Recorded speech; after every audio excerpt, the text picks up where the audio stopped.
Salut, c'est Hugo, j'espère que vous allez bien. Journée historique aux États-Unis, on vous résume tout ça, mais on va aussi parler de la France puisqu'il y a des choses importantes à retenir. Bref, installez-vous, on est parti pour un nouveau résumé de l'actualité en moins de 10 minutes. Allez, on perd pas de temps et on commence tout de suite avec le premier sujet du jour. Ça y est, Joe Biden est le nouveau président des États-Unis et Donald Trump a quitté la Maison Blanche. En effet, l'investiture, c'est-à-dire donc la cérémonie pendant laquelle Joe Biden accède au pouvoir, a eu lieu aujourd'hui. Et d'ailleurs, peut-être que vous avez pu le suivre en direct avec moi sur Twitch, puisque maintenant, comme à chaque live, et ça fait super plaisir, vous étiez très nombreux à suivre les événements avec moi en direct sur la chaîne. Si jamais ça vous intéresse et que vous voulez ne pas rater les lives d'événements suivants, eh bien le lien est directement en description. Alors cette cérémonie était tout simplement exceptionnelle déjà pour deux raisons. Première raison à cause du Covid, puisque les habitants étaient invités à rester chez eux, alors que d'habitude c'est des dizaines de milliers d'Américains qui se réunissent devant le Capitole. En l'occurrence, du coup, vu qu'il n'y avait pas de public aujourd'hui, c'est 200 000 drapeaux américains qui ont été installés à la place du public. La deuxième raison pour laquelle la situation était inédite, c'est que l'investiture était menacée par des gros risques de tension après les émeutes au Capitole début janvier, avec notamment des manifestants pro-Trump, à tel point que 25 000 militaires étaient déployés aujourd'hui rien qu'à Washington. Pourtant, tout s'est déroulé finalement comme prévu et aucun incident majeur n'a eu lieu. La cérémonie a donc commencé à 17h heure française par l'arrivée de Joe Biden et de sa femme Jill sur l'hymne national américaine, interprétée par la chanteuse Lady Gaga. Quelques minutes après cela, Kamala Harris a été investie vice-présidente des États-Unis et elle est donc officiellement devenue la première femme à occuper ce poste. Enfin, à 18h heure française, c'est Joe Biden qui a prêté serment, c'est-à-dire qu'il a fait une sorte de promesse dans laquelle il jure de défendre la Constitution américaine. C'est un moment très important dans la vie politique américaine. Vous avez peut-être vu ces scènes des années précédentes ou alors dans des séries comme House of Cards, et donc c'était sans aucun doute une image à retenir de la journée. Je, Joseph Robinette Biden Jr., jure solennellement de remplir avec fidélité la charge de président des États-Unis. Je jure de préserver, de protéger et de défendre la Constitution des États-Unis de mon mieux, avec l'aide de Dieu.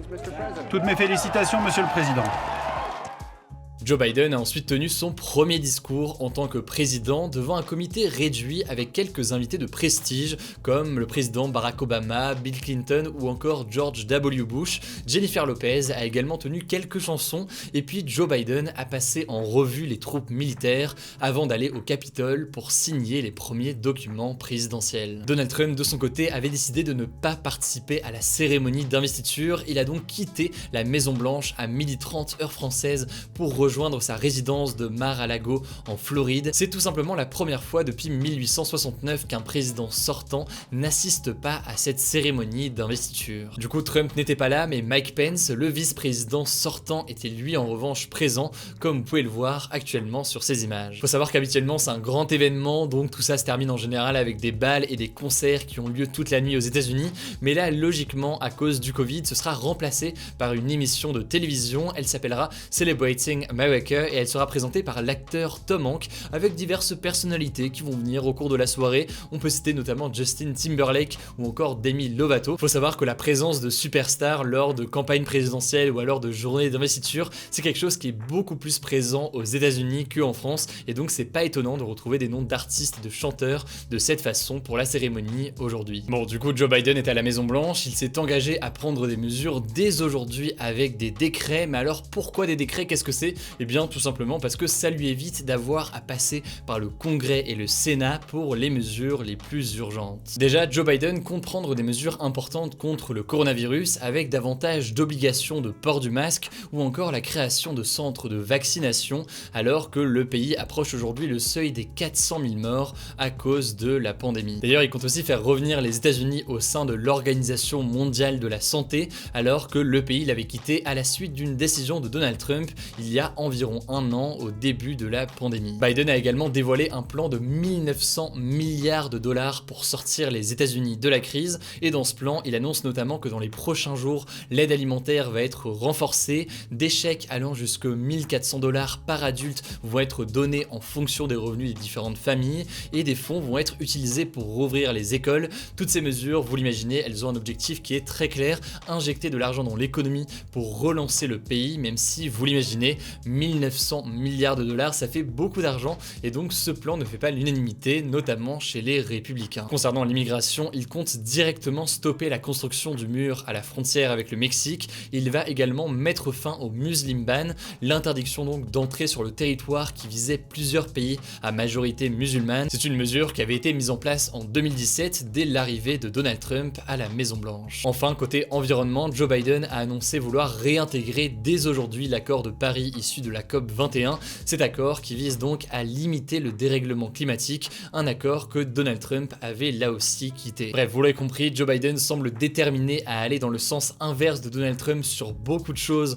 en supprimant plusieurs de ses mesures dès son arrivée, un peu d'ailleurs comme Donald Trump l'avait fait avec Barack Obama. Bref, on verra ce qu'il en est concrètement dans les jours à venir, évidemment on vous tient au courant. En bref, comme chaque jour, voici d'autres actus très importantes, et on commence avec cette première info qui concerne les étudiants. Des manifestations ont eu lieu aujourd'hui dans plusieurs villes de France pour défendre les conditions de vie et d'études des étudiants. En effet, plusieurs syndicats comme l'UNEF avaient appelé à manifester car ils considèrent que l'État ne prend pas assez au sérieux la situation des étudiants, et concrètement, qu'est-ce qu'ils réclament? Eh bien, il y a une augmentation des bourses et des aides au logement, ou encore le retour de façon plus importante en présentiel, donc pas de cours en ligne mais davantage de cours directement à l'université pour limiter notamment les risques de décrochage. Et pour cela, l'UNEF par exemple propose notamment de recruter plus de professeurs de TD pour pouvoir ainsi dédoubler les classes. En tout cas, les jeunes sont confrontés à une situation assez inédite, on en parle quasiment tous les jours maintenant sur cette chaîne mais aussi sur Instagram, et en fin de semaine a priori ce sera à nouveau le sujet à la une de notre vidéo des actus du jour, de façon à voir ce qu'a fait ou non le gouvernement pour l'instant ainsi que ce que réclament les étudiants. Deuxième info, toujours en France, je vous avais parlé récemment de Diary So, une brillante étudiante sénégalaise en classe préparatoire au lycée parisien Louis-le-Grand et qui avait disparu depuis le 4 janvier. Et bien en l'occurrence, l'une de ses proches a confirmé qu'elle était bien vivante et qu'elle allait bien. Ces derniers jours, certaines pistes laissaient déjà penser à une disparition volontaire, notamment puisque les dernières recherches sur internet de Diary So portaient sur la légalité d'une telle disparition potentielle. Alors pour le moment, on ne connaît pas encore les raisons exactes de son choix et les enquêteurs restent donc très vigilants, mais donc elle aurait fait le choix de quitter le lycée et irait bien aujourd'hui. Troisième info, une autre disparition qui n'a rien à voir, c'est celle de Jack Ma, le milliardaire, patron du géant chinois de l'e-commerce Alibaba.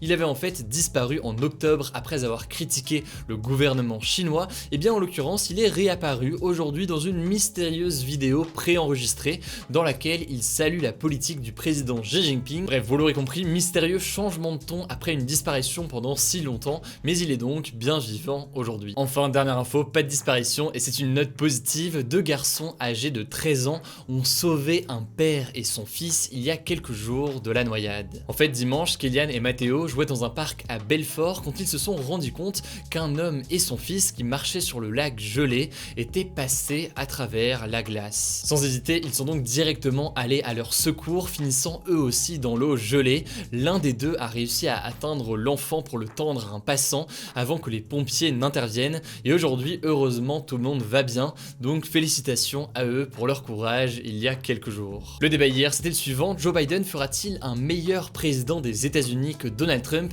Vous le voyez actuellement avec les résultats, vous êtes assez partagés, même si vous êtes plus nombreux à penser qu'il fera un meilleur président que Donald Trump. Et cela dit, je l'ai vu dans les commentaires, vous étiez nombreux à douter de la capacité de Joe Biden à faire une bonne présidence dans les 4 prochaines années. Pas de débat, du coup c'est tout pour ce nouveau résumé de l'actualité en moins de 10 minutes. Rendez-vous aussi sur Instagram, vous le savez, pour découvrir d'autres contenus exclusifs, des quiz, des débats, etc.